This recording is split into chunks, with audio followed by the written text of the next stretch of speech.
Στο προηγούμενο επεισόδιο από άκρη σε άκρη ξεκίνησα το τελευταίο ταξίδι αυτής της σεζόν από τα Τέμπη και την κατεστραμμένη γέφυρα στην Αγία Παρασκευή. Έφτασα στο ασκητήριο του Αγίου Διονυσίου στον Όλυμπο και έκανα μπάνιο στις βάθρες του Ενιπέα. Τελικά, μετά από έναν χωματόδρομο, βρήκα ένα πολύ καλό μέρος για να παρκάρω και να μείνω με το βαν σε ένα ξέφωτο μέσα στο δάσος και την επόμενη ημέρα πήγα να εξερευνήσω ένα σχετικά εγκαταλελειμμένο χωριό πριν αφήσω πίσω μου τον Όλυμπο και ψάξω για το επόμενο μέρος που θα μείνω.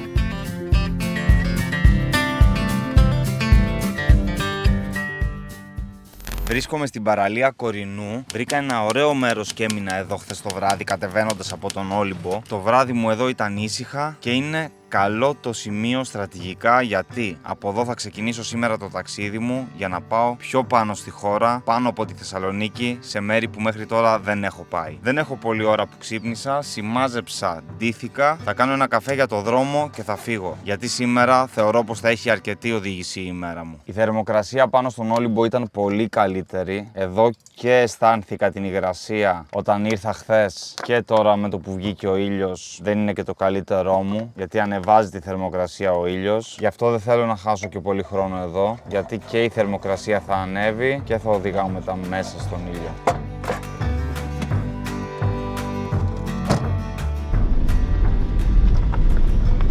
Είμαι σε ένα χωματόδρομο παράλληλα με τη θάλασσα και ψάχνω να βρω από πού θα βγω πάλι πάνω στο δρόμο για να φύγω. Είμαι χαρούμενος γιατί τις επόμενες ημέρες θα πάω σε μέρη που 100% δεν έχω ξαναπάει. Έχω σκοπό μέχρι το τέλος της σεζόν να έχω φτάσει σε κάποιες άκρες της Ελλάδας, πάνω στα σύνορα, μέχρι ίσως και την Αλεξανδρούπολη. Αναλόγως πώς θα εξελιχθεί το ταξίδι. Δείτε ένα αυτοκινούμενο, λεωφορείο ολόκληρο. Λίγο πιο κάτω από εκεί που έμεινα εγώ έχει αρκετά κάμπερ. Δεν είχα ιδέα ότι εδώ πέρα έχει κάμπερ. Μάλλον ήρθαν εδώ που είναι πιο αλάνα από εκεί που έμεινα εγώ, γιατί είναι μεγάλα και τα μεγάλα τραβάνε πολύ το μάτι και ίσως δεν ήθελα να είναι εκεί μπροστά στο δρόμο και στα μαγαζιά. Και αν το ήξερα ότι έχει τέτοια παρέα εδώ, ίσως να είχα έρθει να μείνω κι εγώ εδώ. Άλλη φορά που θα περνάω από εδώ θα το ξέρω. Έχει ωραία σημεία όλη η ακτογραμμή αυτή. Επίσημα έχω βγει στο δρόμο και το ταξίδι ξεκινάει. Φεύγω για σύνορα. Δεν θα τα περάσω λογικά, αλλά φεύγω για σύνορα. Να εξερευνήσω μέρη που δεν έχω εξερευνήσει μέχρι σήμερα. Και εκεί που οδηγάω, ξαφνικά μπροστά μου εμφανίζεται ένα αεροπλάνο. Τι αεροπλάνο όμως? Καφέ κλαμπ αεροπλάνο. Κάποιος αποφάσισε να κάνει τρομερή επένδυση, λογικά για διαφημιστικούς σκοπούς. Τρομερό marketing θα έλεγα. Δεν γίνεται καταρχάς να περάσεις από εδώ και να μείνει απαρατήρητο, πόσο μάλλον ότι μπορεί να σταματήσεις για να βγάλεις μια φωτογραφία, ένα βίντεο, κάτι. Βέβαια δεν νομίζω πως λειτουργεί ακόμα. Έχει εδώ ταμπέλα ότι πωλείται ή ενοικιάζεται. Τρομερό marketing και τρομερή σκέψη θα έλεγα. Λογικά το είχαν έτσι για να μπορείς να μπεις και μέσα στο αεροπλάνο, να κάτσεις εκεί να πιεις καφέ. Πάντως είναι πολύ εντυπωσιακό. Αυτά είναι τα τυχερά μου επειδή πάω από δρόμους παλιούς και όχι από τα διόδια, τα οποία είναι μια τελείωτη ευθεία. Και εφόσον εγώ δεν βιάζομαι, δεν έχω λόγο να πάω από τα διόδια και περισσότερα λεφτά θα πληρώσω και δεν συναντάω και τίποτα ενδιαφέρον. Ενώ από τους παλιούς δρόμους πάντα κάτι συναντάω, πάντα. Πέρασα το Αιγίνιο που συνάντησα και το αεροπλάνο. Πέρασα την Αλεξάνδρεια που είναι λίγο πιο δίπλα από τη Βέρεια και συνεχίζω. Θα γράψω πολλά χιλιόμετρα σήμερα από ό,τι φαίνεται, αλλά ο σκοπός μου είναι να βρεθώ αρκετά κοντά στα σύνορα, βασικά δίπλα στα σύνορα, και ανυπομονώ να δω τι μέρη θα συναντήσω εκεί, σε εκείνη τη μεριά, γιατί πριν πάω κάπου, στο μυαλό μου υπάρχει μια εικόνα από αυτά που έχω δει λίγο στο ίντερνετ, αλλά αν δεν πάω, δεν έχω κάποια εικόνα στο μυαλό μου δική μου, ρεαλιστική. Τώρα οδήγηση όμως, στο GPS φαίνεται ότι ο δρόμος είναι ευθεία. Οδηγάω ακριβώς παράλληλα με τον κεντρικό δρόμο, με την εθνική τη καινούρια, και είμαι ένα από τα ελάχιστα αυτοκίνητα που πάνε από εδώ. Όλοι πάνε από την άλλη μεριά. Βέβαια, από όσο θυμάμαι, τα διόδια στη Βόρεια Ελλάδα είναι πιο οικονομικά από ό,τι στην υπόλοιπη. Εγώ βέβαια δεν έχω πληρώσει ως τώρα ούτε μία φορά διόδια από την Αθήνα μέχρι και εδώ. Ξεσηκώνω τα γεράκια και τους αετούς και πετάνε ακριβώς μπροστά μου. Πριν ένα γεράκι ήταν αυτό αετός, δεν ξέρω, πετούσε 2 μέτρα μπροστά από τον παρμπρίζ. Νόμιζα ότι άμα δεν κόψω ταχύτητα θα τον χτυπήσω. Φαίνεται ότι από εδώ δεν περνάει σχεδόν κανένας και έχει παντού μπροστά μου πουλιά. Έκανα μια στάση γιατί κατευθύνομαι προς αρκετά βόρεια στη χώρα και σκέφτομαι ότι αν αντιμετωπίσω πρόβλημα με το GPS δεν θα ξέρω πού να πάω. Οπότε κατεβάζω κάποιους χάρτες εκτός σύνδεσης ώστε να μπορώ να ταξιδέψω χωρίς να αγχώνομαι. Κατεβάζω και το τελευταίο κομμάτι και νομίζω ότι έχω όλη τη μεριά της βορειοανατολικής Ελλάδας. Έβαλα να κατεβάσει και το Park4Night τους χάρτες offline ώστε να μπορώ να βρω μέρη πιο εύκολα. Μόλις πέρασα τη Ροδόπολη και τώρα συνεχίζω. Μπροστά μου είναι η λίμνη Κερκίνη, μπορεί να σταματήσω και εκεί λίγο και λίγο πιο μετά είναι τα οχυρά στα οποία πάω, τα οποία θέλω να εξερευνήσω και είναι ακριβώς δίπλα στα σύνορα Ελλάδα με Βουλγαρία. Δεν γινόταν όμως, έπρεπε να κάνω μια στάση γιατί έχει αρκετή ζέστη και ήθελα και κάτι δροσιστικό να φάω και 2 νεκταρίνια είναι μια χαρά τώρα για λίγη ενέργεια και δεν ξέρω και που θα μείνω προφανώς. Θα ήταν ιδανικό σήμερα να βρω να μείνω δίπλα σε μια λίμνη, σε ένα ποτάμι, ώστε να μπορώ να μπαίνω και στο νερό να δροσίζομαι. Και σήμερα και αύριο. Δεξιά πάει για Σέρες, αριστερά για Κιλκής. Είμαι δίπλα στα σύνορα, από εκεί είναι η Βουλγαρία, από εδώ είναι η Ελλάδα. Και εγώ κατευθύνομαι στα οχυρά του πολέμου που είναι στα σύνορα. Τώρα περνάω δίπλα από την τεχνητή λίμνη Κερκίνη, στην οποία θα ήθελα να σταματήσω και να κάτσω κάποια ώρα, αλλά επειδή έχω δρόμο μπροστά μου για να φτάσω πιο κοντά στην Ξάνθη, γιατί η εξερεύνησή μου αύριο αφορά εκείνα τα μέρη, δεν θέλω να σταματήσω εδώ και να έχω τόσο πολλή οδήγηση για αύριο. Αν και θα μπορούσε να είναι ένα καλό σημείο αυτό για να μείνω εδώ, η λίμνη Κερκίνη. Αυτή η μεριά της Ελλάδας αισθάνομαι πως είναι κάπως απομονωμένη. Λίγα σπίτια, το ένα σε μεγάλη απόσταση από το άλλο, λίγα μαγαζιά, μηδαμινά βενζινάδικα και ελάχιστα αυτοκίνητα στο δρόμο.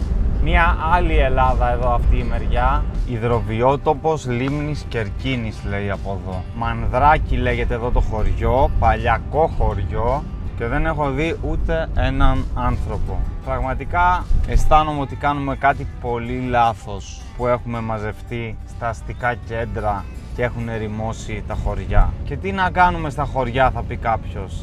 Θα μπορούσαμε να είχαμε άλλη ποιότητα ζωής.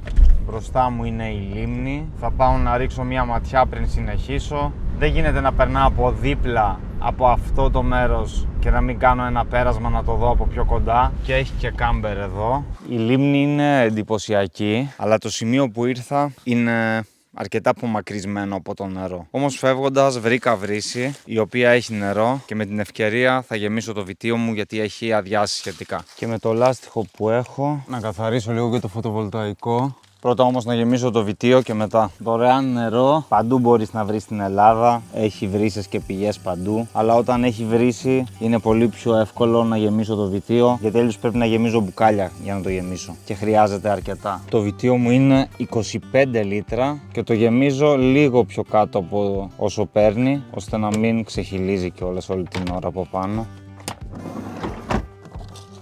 Εδώ έχει ρύθμιση και shower για να κάνω μπάνιο άμα θέλω. Στη συγκεκριμένη περίπτωση δεν θα κάνω μπάνιο, θα κάνω μπάνιο τη χελώνα που έχει γεμίσει αρκετή σκόνη. Όχι ότι θα καθαριστεί και πολύ, αλλά τα χοντρά. Πιστεύω πως είναι μια χαρά για τώρα. Είχα σκοπό να φύγω και να πάω να εξερευνήσω τα οχυρά, τα οποία είναι περίπου 1 ώρα και το πρώτο από εδώ. Αλλά καθώς κοιτούσα το χάρτη, είδα ότι το οχυρό Ρούπελ, το οποίο είναι αυτό που έχω ακουστά περισσότερο. Νομίζω όλοι το έχουμε ακούσει αυτό το οχυρό Ρούπελ σαν ονομασία. Αν και δεν γνωρίζω πολλά για αυτό. Βλέπω ότι δεν είναι ανοιχτό σήμερα γιατί είναι Κυριακή και ανοίγει αύριο 9 η ώρα. Και έχει αρκετά οχυρά εκεί στην περιοχή, τα οποία θα ήθελα να τα εξερευνήσω. Όμως άμα φύγω τώρα που είναι μεσημέρι προς απόγευμα, δεν θα έχω όλο το χρόνο μπροστά μου να τα εξερευνήσω και να βρω να μείνω μετά κάπου και να φτιάξω να φάω. Θα πέσουν πολλά μαζεμένα. Οπότε σκέφτηκα ότι ίσως είναι καλύτερα να μείνω εδώ, να φτιάξω να φάω, να οργανωθώ και αύριο το πρωί που είμαι 1 ώρα μακριά να πάω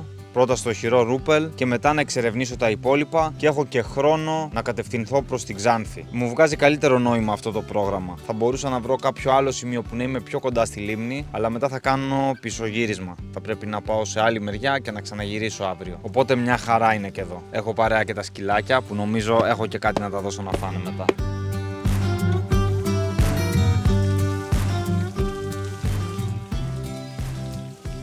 Όταν είσαι στο δρόμο, τις λύσεις με τον έναν ή τον άλλον τρόπο τις βρίσκεις. Το θέμα είναι να βγεις στο δρόμο. Το μόνο που με προβληματίζει είναι μην έχει πάρα πολλά κουνούπια εδώ το βράδυ. Ελπίζω επειδή το νερό δεν είναι τόσο κοντά να μην έχει βασικά. Να μην έχει. Έχει ωραίο αεράκι και εφόσον έχει και δέντρα για σκιά, έχει νερό. Το μόνο που δεν έχει είναι τη λίμνη κοντά για να κάνεις καμία βουτιά. Μόνο αυτό λείπει. Κατά τα άλλα, έχει τα πάντα. Και 2 σκύλους για παρέα, οι οποίοι κοιμούνται βέβαια. Έχει τραπέζι, καρέκλες, παγκάκια, κάδους, τα πάντα. Αυτό το μέρος έχει τα πάντα. Και έχει και ένα παιχνίδι για να παίζει στρίλιζα. Από τη μία έχει λύκο και από την άλλη πελεκάνο, κάτι τέτοιο. Και αν είσαι 2 άτομα μπορείς να παίξεις στρίλιζα. Τώρα βέβαια είμαι μόνος μου, οπότε τρίλιζα δεν έχει.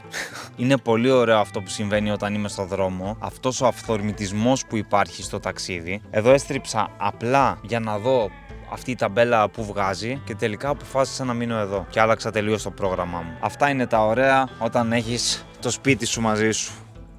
Τώρα όμως είναι ώρα για μαγείρεμα. Έχω εδώ 3 κονσέρβες. Η μία είναι φασόλια γιαχνί, η άλλη κεφτεδάκια και η άλλη φασόλια γίγαντες. Εγώ θα φάω τα φασόλια γιαχνί και τα σκυλιά θα φάνε τα κεφτεδάκια. Όταν έρθει η ώρα για το φαγητό όμως, θα τους το δώσω για να μην ζηλεύουν. Θα κόψω και μία σαλάτα και θα είμαι μια χαρά. Έτοιμη η σαλάτα, θα βάλω να ζεστάνω λίγο και τα φασόλια και είμαι έτοιμος να φάω. Φαίνεται να έχει αρκετά πάντως μέσα. Θα προσθέσω και πολύ λίγο νερό. Έλεγα να δανειστώ το τραπέζι, αλλά είναι πολύ βρώμικο, φίλε. Το φαγητό μου είναι έτοιμο. Στη σαλάτα έβαλα λίγο ρίγανη που την είχα μαζέψει από μια πεζοπορία. Λίγο αλάτι. Αλάτι θα βάλω λίγο και στα φασόλια και πιπέρι. Κοίτα τα σκυλιά πώς κοιτάνε. Λες και καταλαβαίνουν ότι έρχεται η ώρα του φαγητού. Θα φάτε κι εσείς ρε, περιμένετε. Περιμένετε λίγο. Λίγο λάδι και 1-2 φρυγανιές. Για ελάτε. Ελάτε. Και αφού τρώω εγώ, δεν γίνεται να τα αφήσω νηστικά αυτά. Πάλι καλά που έχω μία κονσέρβα με κεφτεδάκια. Γιατί αλλιώς τι θα τα έδινα, φασόλια. Έλα και εσύ, έλα. Πρέπει να το χωρίσω μισό-μισο.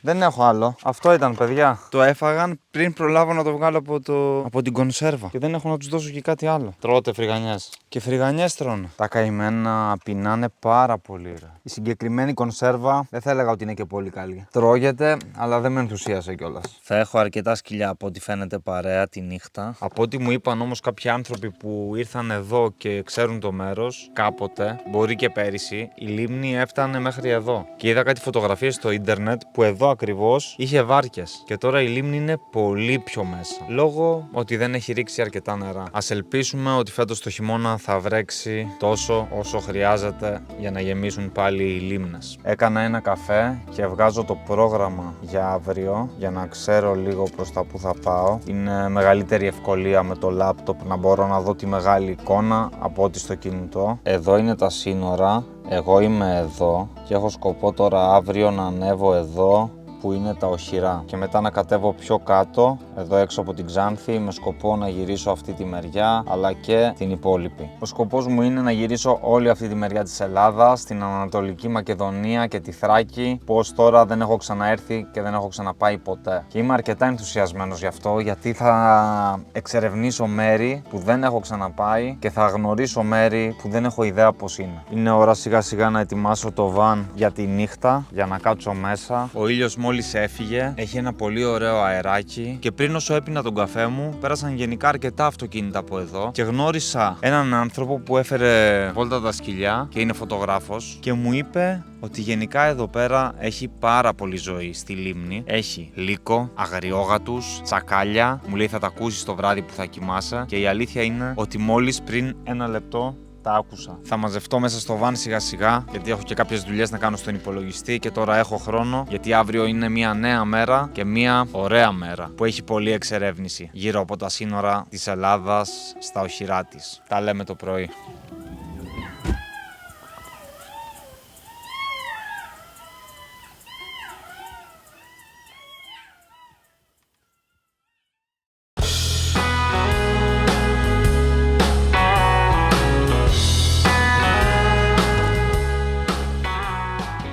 Μόλις ξύπνησα, μέσα στη νύχτα έβρεχε κιόλας. Έχω συμμαζέψει, έχει λίγο ψύχρα, έχει αυτή την ωραία δροσιά εδώ πέρα τώρα το πρωί και ανά πάσα ώρα και στιγμή μπορώ να φύγω. Και μόλις ξύπνησα, συνάντησα κάποιους εδώ έξω να τρώνε πρωινό. Έκαναν μία στάση, αλλά και άλλο ένα αυτοκίνητο σταμάτησα. Και είναι ακόμα νωρίς το πρωί.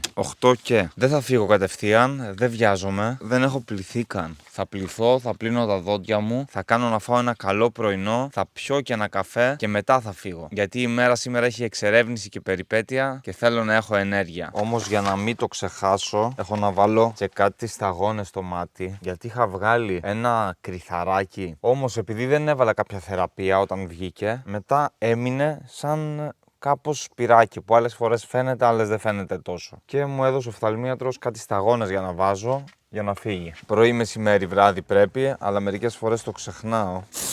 Εδώ είναι το μάτι μου για να κάνω καφέ και το φιαλάκι έχει αρκετό μέσα ακόμα. Όμως με την ευκαιρία θα το γεμίσω. Γιατί έχω παρατηρήσει ότι αν έχει ζεσταθεί από τη θερμοκρασία του περιβάλλοντος, δεν γεμίζει τόσο εύκολα. Και νομίζω είναι πρώτη φορά που το γεμίζω τόσο πολύ. Τι να φάω για πρωινό τώρα όμως δεν ξέρω. Θέλω κάτι αλμυρό, οπότε 3 αυγά τηγανιτά νομίζω είναι μια χαρά για πρωινό. Θα κόψω και μια ντομάτα. Το τηγάνι αυτό ζεσταίνεται πολύ γρήγορα.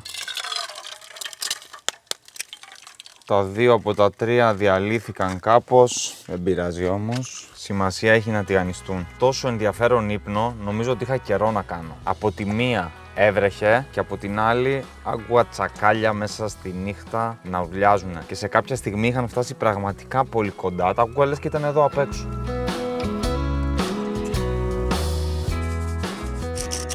Έτοιμο το πρωινό μου, 3 αυγά και μια ντομάτα.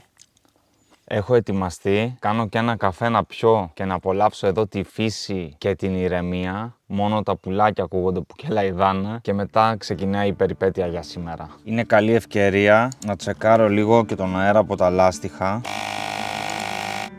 Ένα τέτοιο εργαλείο χρειάζεται στο αυτοκίνητο, μπορεί να σε σώσει. Έβρεξε κιόλας λίγο. Τσακαλάκι άκουσες? Ναι, είχαν έρθει και εδώ κοντά κάποια στιγμή. Αλλά τα γάβγιζαν τα σκυλιά, δεν ξέρω τι γινόταν.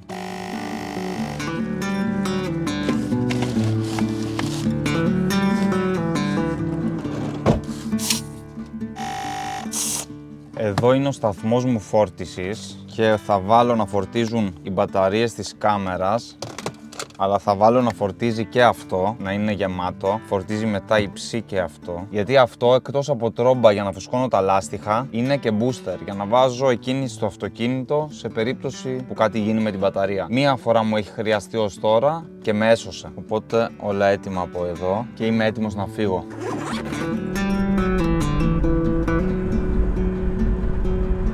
Αφήνω πίσω και τη λίμνη Κερκίνη, μια λίμνη που την είχα ακουστά, αλλά δεν είχα ιδέα που είναι και πώς είναι. Και γνωρίζοντας και εδώ έναν άνθρωπο που είναι φωτογράφος της περιοχής, έμαθα και πολλά πράγματα για αυτή τη λίμνη. Όπως ότι έχει τσακάλια, λύκους, βουβάλια και άλλα πόσα πράγματα. Ήταν ωραία, ήσυχα. Αυτός ο άνθρωπος μου είπε ότι είναι καλύτερα να έρθω χειμώνα και άνοιξη. Είναι καλύτερη περίοδος για τη λίμνη. Οπότε ίσως στο μέλλον να ξαναπεράσω από εδώ. Γενικά ως τώρα αυτή η μεριά της Ελλάδας μου αρέσει. Γιατί είναι πιο ήσυχα. Τώρα όμως η περιπέτεια συνεχίζεται ή μάλλον ξεκινάει, γιατί πάω να εξερευνήσω τα οχυρά δίπλα στα σύνορα. Άλλα πλέον είναι μουσεία και άλλα είναι όπως ήταν. Κλασική περίπτωση Google Map.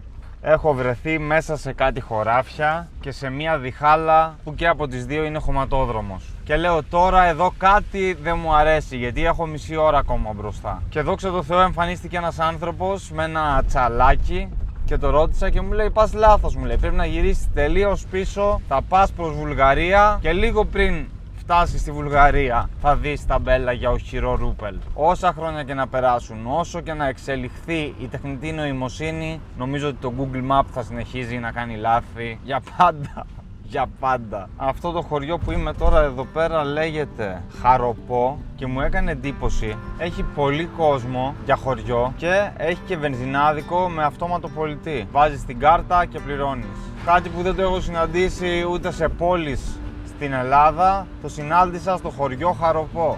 Σκόπια από εδώ, Βουλγαρία από εδώ. Τώρα είμαι πάνω στην Εθνική, πάω προς τα σύνορα, αλλά λίγο πριν τα σύνορα, λίγο πριν τον Προμαχώνα, εγώ θα στρίψω για να πάω στο οχυρό Ρούπελ. Το είπα εξ αρχής έτσι και αλλιώς αυτό, ότι τα οχυρά που πάω να εξερευνήσω και να δω είναι δίπλα στα σύνορα. Εφόσον βρήκα ταμπέλα, σημαίνει ότι σωστά πάω και είμαι και πολύ κοντά. Δεν το ήξερα, αλλά το οχυρό είναι μέσα σε στρατόπεδο. Οπότε, εκεί που δεν το περίμενα, βρέθηκα μέσα σε στρατόπεδο. Ελπίζω να μπορώ να βγάλω βίντεο στο οχυρό, αλλιώς θα το δω μόνο εγώ. Και θα πρέπει να έρθετε κι εσείς. Δυστυχώς δεν με άφησαν να τραβήξω βίντεο, όμως φωτογράφησα τα πάντα για να μπορέσω να σας μεταφέρω το πώς ακριβώς είναι το οχυρό Ρούπελ σήμερα, μαζί με τις πληροφορίες που άκουσα από το παιδί που με ξενάγησε, αλλά όσες βρήκα και μόνος μου. Το οχυρό Ρούπελ βρίσκεται κοντά στις Σέρρες, στα βόρεια σύνορα της χώρας μας και ήταν μέρος της γραμμής Μεταξά, δηλαδή του συστήματος των οχυρώσεων που κατασκευάστηκε για την άμυνα της Ελλάδας. Και συγκεκριμένα ήταν το μεγαλύτερο από τα 21 οχυρά της ελληνικής αμυντικής γραμμής. Τα ξημερώματα της 6ης Απριλίου 1941, στις 5 και 4, η Γερμανία επιτέθηκε στην Ελλάδα μέσω της Βουλγαρίας με σκοπό την κατάκτησή της. Οι ελληνικές δυνάμεις βρέθηκαν απέναντι σε ισχυρότερες δυνάμεις. Όμως κράτησαν τις θέσεις τους και η αντίσταση ήταν αποτελεσματική σε κάθε προσπάθεια των Γερμανών. Το οχυρό δεν παραδόθηκε επειδή καταλήφθηκε στη μάχη. Η αντίσταση σταμάτησε όταν οι γερμανικές δυνάμεις παρέκαμψαν τη γραμμή Μεταξά και μπήκαν στη Θεσσαλονίκη στις 9 Απριλίου. Μετά από αυτή την εξέλιξη, οι Γερμανοί ζήτησαν την παράδοση του οχυρού και ο Γεώργιος Ντουράτσος, διοικητής του Ρούπελ τότε, χωρίς να γνωρίζει τι έχει συμβεί, απάντησε πως τα οχυρά δεν παραδίδονται αλλά καταλαμβάνονται και οποιαδήποτε προσπάθεια προσέγγισης θα συντριβεί. Μία φράση που έμεινε ταυτισμένη με το οχυρό. Το οχυρό Ρούπελ πλέον είναι ένα μέρος που μπορεί κάποιος να το επισκεφτεί και να δει τους χώρους του, αλλά και πολλά αντικείμενα που έχουν διασωθεί από εκείνη την εποχή. Συνεχίζω το δρόμο μου και πάω σε ένα άλλο οχυρό να δω αν μπορώ να το προσεγγίσω, το οποίο είναι περίπου μισή ώρα από εδώ. Αυτό το οχυρό, αν έχω καταλάβει καλά, είναι παρατημένο όπως ήταν. Δεν είναι κάποιος εκεί να σε ξεναγήσει και αυτό είναι που με κάνει να θέλω να πάω. Γιατί ωραίο το οχυρό Ρούπελ, ναι, ήταν το μεγαλύτερο απ' όλα, είναι το μεγαλύτερο απ' όλα, αλλά άλλη αίσθηση έχει κάτι όταν είναι αφημένο στο χρόνο. Φτάνω στο τελωνείο, λέει. Τελωνείο Βουλγαρία, είμαι πολύ κοντά στα σύνορα με Βουλγαρία. Εγώ θα πάω δεξιά για Άγκιστρο. Ευθεία είναι η Βουλγαρία. Θα έρθει η ώρα που θα περάσω και τα σύνορα, αλλά δεν είναι η ώρα ακόμα. Ίσως την επόμενη σεζόν. Τώρα ακόμα γυρίζω και μαθαίνω την Ελλάδα. Πάντα θα υπάρχει κάτι ακόμα για να μάθω, γιατί η χώρα μας έχει πάρα πολλά πράγματα και από τα ίδια μέρη να περάσω πάντα κάτι νέο ανακαλύπτω, αλλά τουλάχιστον το είχα πει από την αρχή ότι θέλω να έχω γυρίσει ένα αρκετά μεγάλο ποσοστό της χώρας πριν πω να βγω έξω. Και τώρα είναι η αλήθεια ότι αισθάνομαι ότι είμαι σε καλό σημείο. Μετά από αυτή τη σεζόν να μπορώ να βγω και έξω. Πρώτα ο Θεός όταν έρθει η ώρα. Συνεχίζω να οδηγάω παράλληλα με τα σύνορα Ελλάδα-Βουλγαρία. Από το Ρούπελ βλέπαμε και τα πρώτα χωριά της Βουλγαρίας. Χαίρετε! Για το οχυρό 3 Βρύσσες. Ένα οχυρό που υπάρχει κάπου εδώ κοντά. 3 Βρύσσες το γράφει εδώ. 3 Βρύσσες. Εδώ από το Άγκιστρο μου είπαν ότι θα πάω. Δεν ανεβαίνει πάνω. Δεν ανεβαίνει. Ανεβαίνει από εδώ επάνω, αλλά δεν ξέρω αν μπορείς να ανέβεις με αυτό. Να πάω να δω από πού θα πάω.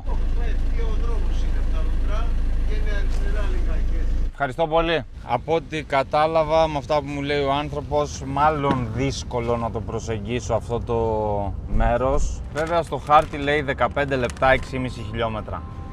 Πάω και θα δω. Το GPS γράφει 5,5 χιλιόμετρα χωματόδρομο. Ο άνθρωπος μου είπε δεν ξέρω αν εσύ μπορείς να πας, κάτι καλύτερα ξέρει, αλλά εγώ λέω να προσπαθήσω. Σιγά σιγά ίσως να φτάσω. Είμαι ήδη στο χωματόδρομο. Αν δω ότι σε κάποιο σημείο είναι πάρα πολύ χάλια που δεν γίνεται να περάσω, προφανώς θα γυρίσω πίσω. Και έχει άσχημα σημεία ήδη από την αρχή. Το πρώτο δύσκολο σημείο το πέρασα. Πράγματα πίσω κοπανάνε. Τώρα φαίνεται πιο βατός. Βάσει του GPS πρέπει να πάω από εδώ. Έλα ρε γαμώτο.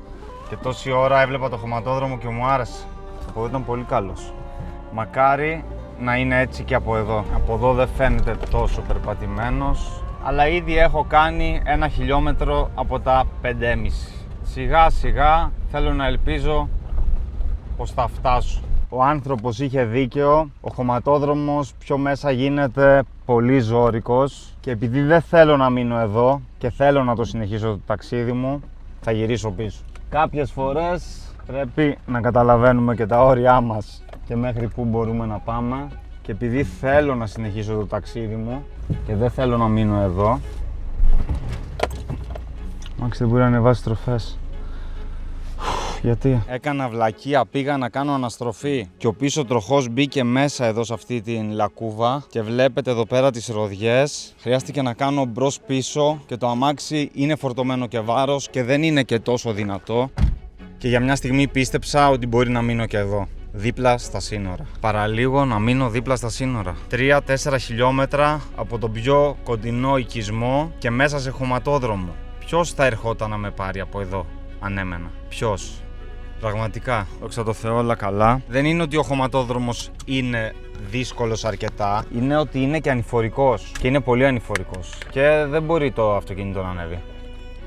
Θα ζοριστεί πάρα πολύ. Οπότε, καλύτερα να φύγω, να γυρίσω προς τα πίσω και να συνεχίσω το ταξίδι μου στην Ανατολική Μακεδονία και τη Θράκη, γιατί εδώ αν πάω με βλέπω να μένω στο τέλος μέσα στη μέση του πουθενά μόνος μου. Είναι από τις λίγες φορές που φοβήθηκα ότι θα μείνω όντως εδώ, γιατί το αυτοκίνητο δεν τραβούσε, δεν μπορούσε να ανεβάσει στροφές εκεί μέσα που το έριξα. Τέλος πάντων, όλα καλά, συνεχίζω το δρόμο μου, γυρνάω προς τα πίσω, να βγω πάλι στον κανονικό δρόμο και να δω προς τα που θα πάω. Εδώ μπορείτε να καταλάβετε ότι αυτός ο χωματόδρομος δεν οδηγείται λογικά σχεδόν από κανέναν. Τα δέντρα έχουν βγει μέσα στο δρόμο, είναι στο τσάκ να κλείσουν το δρόμο. Τι ήταν αυτό που πήγα να πάθω τώρα? Τι ήταν αυτό? Και έχω την εντύπωση πως κάτι έχει γίνει με το αυτοκίνητο. Κάτι ακούγεται. Κάτι ακούγεται από το τούρμπο, νομίζω. Δεν ανοίγει το τούρμπο, κάτι τέτοιο. Απλά σφυρίζει. Πρέπει να βγω στο δρόμο επειγόντως και να δω αν είναι κάτι που φαίνεται. Και πάλι καλά που είναι κατηφόρα, γιατί αν ήταν ανηφόρα τώρα δεν νομίζω πως θα μπορούσα να φύγω από εδώ. Το αμάξι τώρα πάει χωρίς να πατάω γκάζι. Πριν που ήταν λίγο ανηφορικά δεν μπορούσε να ανεβάσει στροφές, δεν έχει δύναμη. Κάτι συμβαίνει με το αυτοκίνητο και έχω την εντύπωση ότι έχει να κάνει με τον αισθητήρα MAF. Όταν το είχα πρωτοπάρει, τον είχα αλλάξει και μετά δεν είχα βάλει καλά τη φύσα και καθώς πήγαινα στο δρόμο, ξαφνικά το αυτοκίνητο δεν είχε δύναμη. Και το ίδιο μου κάνει και τώρα. Εδώ πίσω έχει χαλάσει ένα στήριγμα και επειδή δεν κρατιέται εδώ πέρα το φίλτρο αέρα καλά σταθερά, φεύγει η φύσα. Και το αμάξι δεν έχει αέρα για να ανοίξει το τούρμπο. Δεν ξέρω αν βγάζει νόημα αυτό, δεν είμαι και μηχανικός. Ελπίζω να ήταν αυτό και να μπορέσω να συνεχίσω το ταξίδι, αλλιώς τα πράγματα είναι δύσκολα. Η ώρα της αλήθειας είναι τώρα.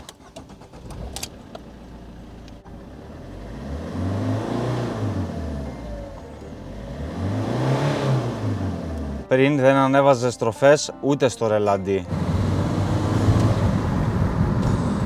Μάλλον αυτό έφταιγε. Πάλι καλά που μου είχε τύχει αυτό και παλιά και είχα πάρει τηλέφωνο ένα φιλομηχανικό και μου είχε πει κοίτα λίγο αυτόν τον αισθητήρα που τον πείραξες, μήπως δεν κούμπωσε καλά. Γιατί αν δεν μου είχε ξανασυμβεί, τώρα πραγματικά δεν θα ήξερα τι να κάνω. Και το πιο πιθανό είναι να έπαιρνα οδική βοήθεια και να κοβόταν και το ταξίδι στη μέση. Δόξα τω Θεώ, όλα καλά προς το παρόν. Συνεχίζω, αφήνω το οχυρό μέσα στη μέση του πουθενά. Ίσως θα εξερευνήσω τα οχυρά κάποια άλλη στιγμή με 4x4. Τώρα κατευθύνομαι προς πολιτισμό και συγκεκριμένα στις Σέρρες, που δεν θυμάμαι να έχω ξαναπεράσει και ο άνθρωπος που γνώρισα στη λίμνη μου είπε άμα περάσεις από Σέρρες φάει και μια μπουγάτσα. Και λέω να φάω μια μπουγάτσα, να γλυκαθώ λίγο, γιατί να πω την αλήθεια είναι από τις λίγες φορές που φοβήθηκα ότι θα μείνω στη μέση του πουθενά. Και όχι στη μέση του πουθενά απλά, ανάμεσα στα σύνορα Ελλάδα-Βουλγαρία.